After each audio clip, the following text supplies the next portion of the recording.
In this video, you'll learn how to add motion blur to your character using Photoshop. First step is to get the screenshot of the character that you want to add blur to. In this case, this is the screenshot I want to add blur to, and I'm just going to quickly cut out the character with the pen tool. You should have a separated layer with the player.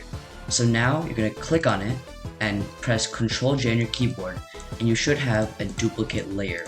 So now on the duplicate layer, you want to go to Filter, Blur, Gallery, and go to Path Blur. So once you see this come up, you want to move the arrow to where you want the blur to be.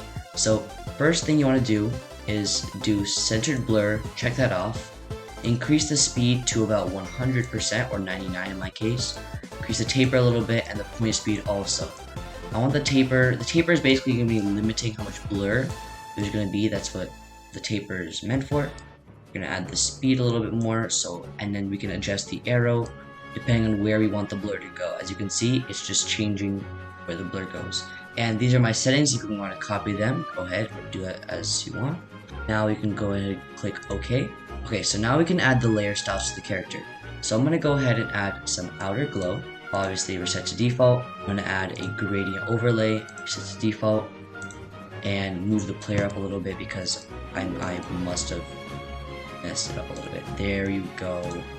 And as you can see, the blur looks really good with my layer styles, and that is how you make blur for your character.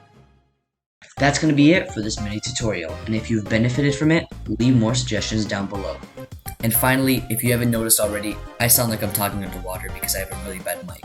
So please subscribe so that I can get a new mic. See ya!